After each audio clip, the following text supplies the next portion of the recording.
skulls and crossbones warn you of danger. Putting the sugar and salt in the right containers means that your soup doesn't turn into syrup. Writing your name in your underwear means that no one steals your underwear. Wearing a name tag at a conference makes walking up to a complete stranger a little bit easier. And labeling your relationship? In new relationships, labels help you identify whether you and your boo are on the same page. When I was dating, there was always that nerve-wracking moment when I finally worked up the courage to have the "what are we" conversation, ready to commit to some guy only to be met with, "Why we gotta put a label on it, babe? We're just having fun." But we've been together for a month. I want to take it to the next level and want you to be my boyfriend. That's a label, babe. I mean, you're my lady, you're my boo. Girlfriend doesn't even begin to describe how I feel about you. And I was always crushed. But since I've taken a step back from dating and am reevaluating what I want from a relationship, I'm kind of thinking, why we gotta put a label on it? I want different things from a relationship than I did back then, because I don't want a boyfriend just to have a boyfriend. I don't need a relationship to define my identity. And I don't need it to validate myself by locking it down as soon as possible and rushing into a relationship that would not make my life better. But when I start dating again, the "what are you looking for? What are we? What is this?" conversation is an inevitability. And while I might be feeling, why we gotta put a label on it? I don't want to be the kind of person that says something as dismissive and patronizing as, "What are we? We're just having fun." Why do we need a label? Can't we just be? I remember how shitty it felt to be gaslit, to be treated like I was crazy for thinking that there was anything between us, crazy for feeling anything for them when no one had ever communicated openly. So why did it feel so bad to hear? Why we gotta put a label on it?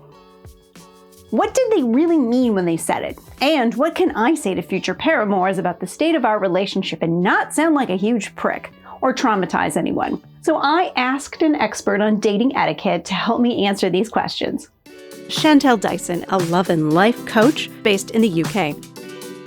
Let's talk about the phrase, why we gotta put a label on it? Absolutely. It's one of those ones that can feel horrible to receive. And also, whilst you're the person that might be saying it, still I feel like, but they want something from me and they want that. And I don't know what to say because I don't want to push them away, but I'm still having a good time. And it's confusing on both parts, really. I was the one in relationships who was asking about the state of the relationship. And I was the one receiving the phrase, why we got to put a label on it. And it always made me feel shitty. But now I'm at a place in my dating life where I can absolutely see myself saying it just for the reasons that you said, because I don't want to push them away or I'm just not ready for it yet.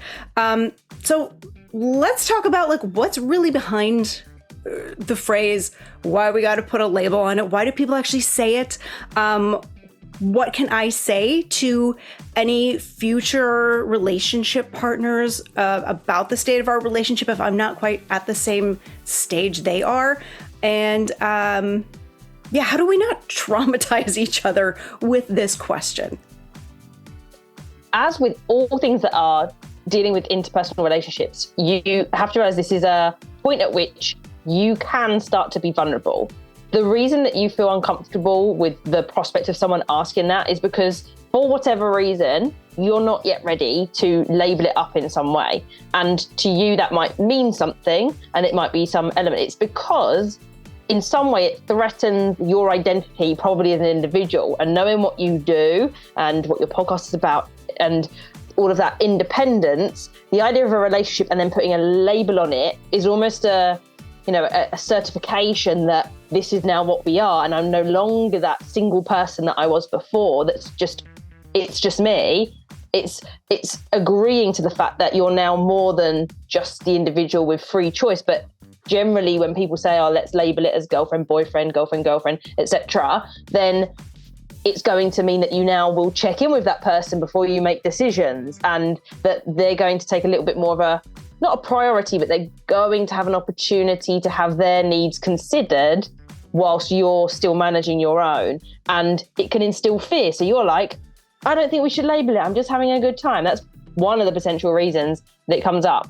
I was very anxious to have that conversation and define it and put the label on it. I do want to know about what you think was going through these guys' heads when they would say, let's not put a label on it. I think in some instances, it's exactly what it says in the tin, in that they just aren't interested in that particular way. Like, they like you as a person and they're not as interested as you might be. Like, we have to take it at face value that can be a bad indicator, or in some cases a good indicator of the fact that they don't want to pursue certain things with you. But in other cases, it can also just be that you're on different timelines slightly, and it's just that there's a little bit of a bitting out, whether it's independence, whether it's just how much they really know you, because there can be people that have a tendency to ask too soon. Like you were just saying, it's about making sure that you secure it and lock it in before you've actually really, if you're really honest with yourself, don't really know that person, but you're like, are we boyfriend and girlfriend? And it's a form of security for whoever's asking it to ask. It's a clarification, and generally people know what it means. But I think opening it up to a wider sense of going, whoever you are on whichever side. So if you're the one that's asking and you get the response back of why do we have to put labels on it, I would raise that question of what is it that you don't like about the idea of putting a label on it? What is it that concerns you about us having to put a label? And if you're the one receiving it and you hear why, what are we? And you want to say, I don't want to put a label on it just yet. Instead, just go, what is it about defining this relationship that's important to you? What is it that you're going to get from us putting a title on it? And instead of deflecting and doing something defensively, you've got this beautiful question that starts a conversation. And ultimately, this conversation that you then have, all being well, is a conversation that gets you on the same page, or at least an understanding of. And that's what people are asking when they ask, what are we? Is because they want to know, are we on the same page right now? And most people do that through calling each other a boyfriend and girlfriend. But you can do that just by having a conversation. It doesn't need a label necessarily. When people say I don't want to put a label on it, what they mean is I am not open enough to communicate. And I don't want to communicate openly. It's an easy way out, isn't it, to do that? And there is a whole endemic of itself of people not having the emotional intelligence to have those conversations. And maybe it's not even when the person is trying to ask, don't even ask that question. It's a different question to ask, because what are we, even though it's an open question, has an expected outcome of two options. It's almost like yes or no. So yes or no questions can instill fear in us at times when they put us on the spot. And this is kind of one of those questions that, whilst it's not a yes or no, I mean, it is. It's a, are we boyfriend and girlfriend in a different format? So it's got an expected outcome that can only go badly if you say no, or it's not easy to navigate if you say no. It's a challenge. Yeah. I mean, and it can also kind of go wrong if you say yes, because you're just saying yes to placate the other person, and you don't actually, you're not quite there, you don't really mean it, or you're having doubts or reservations. Yeah, absolutely. Let's talk a little bit about why this kind of communication is so hard. Why is it so hard for us to be vulnerable in that way, or to, disappoint the person that we're seeing with something that they don't want to hear? There's two elements to that. When we first think about why is it that we can't have those vulnerable conversations, is in most environments, we're not encouraged to be vulnerable. And shame has been used quite a lot in families, in school settings, educational settings, that you would get told off if you didn't do something. And it was never about what was behind it. It was to do with right and wrong, quite clear-cut lines. And I say this as a teacher. So we haven't always taken into consideration like what's really going on for someone, and you have to deal with it yourself and just get on. So because we don't have that in our environments as we grow up, we treat other people the way we see relationships playing out. And we can therefore repeat some of the bad patterns and the poor communication skills, as opposed to learning how to be vulnerable. And with vulnerability comes risk, because you're letting someone into a little bit of you that you were keeping to yourself. And now you're exposing something that's a bit more open, and it can make us feel icky, because what if they say something? What if they don't approve? What if they're going to say something back to me and they're going to dislike me because I pushed back? And like you say, the disappointment element, sometimes we have to learn that we can't protect everybody, and disappointing someone can be the best thing that you can do for them. There's not, disappointment is just an emotion, and you can't protect everybody from having a negative emotion and reaction sometimes.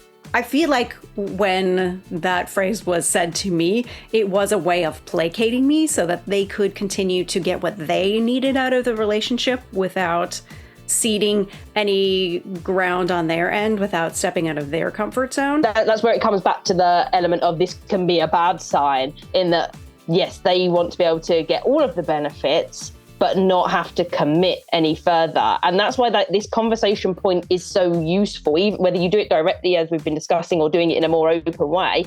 It is about reassurance. Whatever the result is of the conversation needs to be reassurance that you're either in some way together, or reassurance that this is the wrong person to continue being with. If you ask in the right way, you can at least not feel so hurt about it if it's not gone the way you want, or it's brought you closer together because you asked such a powerful question that enable both people to feel safe. When I was thinking about this as a whole question that gets asked, I was almost thinking about the idea that this is a bigger question to me than, do you want to get married? Because for some, marriage is just an option of legally defining your relationship. But actually, you have to have done this one first to even have that as an option. And so to some, it can see it's the same level of commitment of, that's what we're tying into now. And so even though you're not an altar saying I do and doing that in front of witnesses, it's the same gravitas, yet we do it so casually, like, am I your girlfriend now? But in actual fact, it's that is the commit. Once you say that you're with someone, and whatever that means to you, usually exclusivity, long-term planning, and moving probably through a relationship escalator, that's it, and that's going to change their life, hopefully for what they want. But it's a scary thing. So when we ask it, so what we think casually, also early on,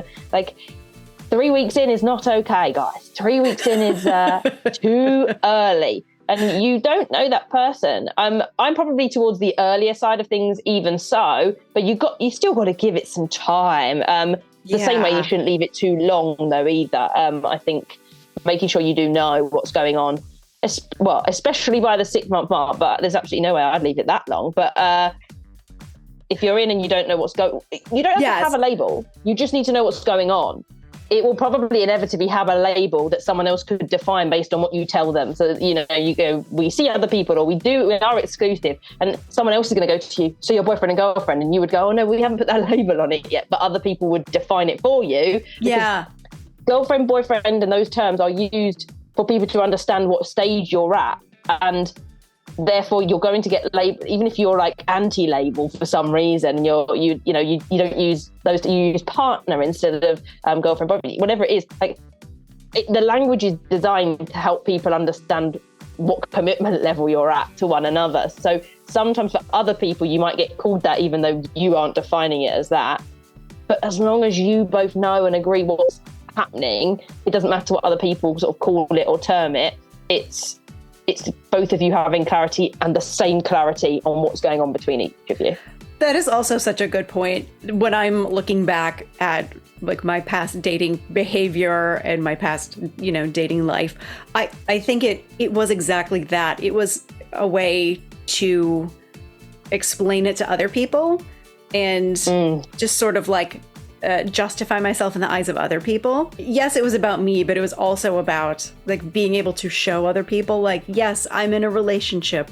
Like, yes, I have achieved this state of where I want to be in my life. It's like changing your status on Facebook, isn't it? You just like want to validate what you're feeling. For yourself, it is security.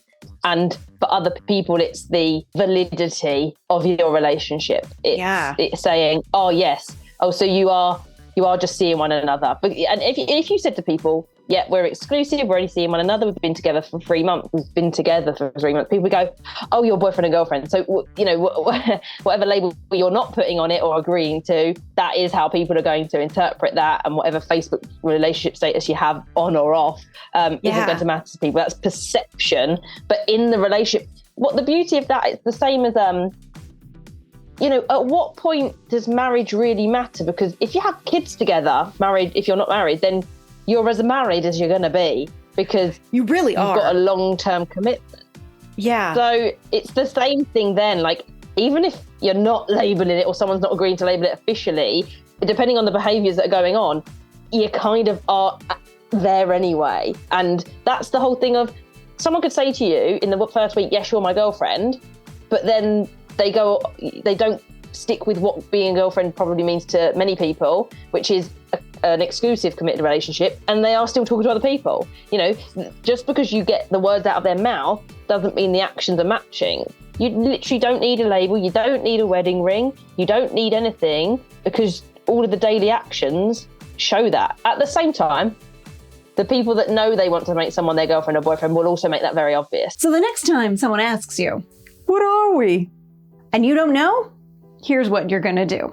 It's always coming back to curiosity and understanding. Hey, babe, are we like boyfriend and girlfriend? You know, I hadn't really thought about it. I've been really enjoying our time together, and I'm looking forward to seeing where this goes, but I just really want to take my time getting into any new relationship. So that's a... No, that's a no. I'm not ready to label this as anything yet. Do you want to talk about why you want to define the relationship status? Well, when I tell my friends about you, they get confused because, like, right now our relationship is hard to explain to other people. I mean, yeah, I guess it is kind of weird and hard to define, but that's just sort of the beginning of relationships, right? I mean, we've only been dating for 2 months, and we don't really know each other all that well. And I need to know you a little bit better if I'm going to make it official. Yeah, I guess. I know it's probably not what you wanted to hear, but I do want to keep seeing you and learning more about you before we're an item. Like, what cartoon character were you first sexually attracted to? Bugs Bunny, when he put on a dress and pretend to be a girl bunny. Interesting. And then if you're the one that receives the, I don't want to put labels on it, and you get that defensiveness, then it is going back with, oh, that wasn't the answer I was expecting or thinking you might say, but I'm intrigued to find out why it is that you feel that way, because I want to understand. It comes back to still understanding them. What was it about the label that you wanted, and what can I do to help with that if I can't give you the label? Because you're still saying I'm there to reassure, but for me, I'm not ready for the label. I'm not ready to put that name on it. But what is it that the name was going to give you? Is there another way we can achieve that level of reassurance, probably, or whatever it was you were looking for, that can help you still feel positive about what we're doing here in this relationship? When you initiate the what are we conversation from a place of genuine curiosity instead of scarcity, you might not get the exact answer that you want, but you'll probably get some indication of what the other person is thinking. And if you're on the other side, the side that wants to say, why we gotta put a label on it, babe? When asked to define a relationship you are not ready to define, be open, honest, and accept that, yeah, you might hurt the other person's feelings in the short term, but you will definitely hurt their feelings in the long term if you don't communicate. If you manipulate them, guilt them, or agree to a relationship that you're not ready for. Thank you so much for discussing this with me. Thank you very much for having me. We'll see you next time.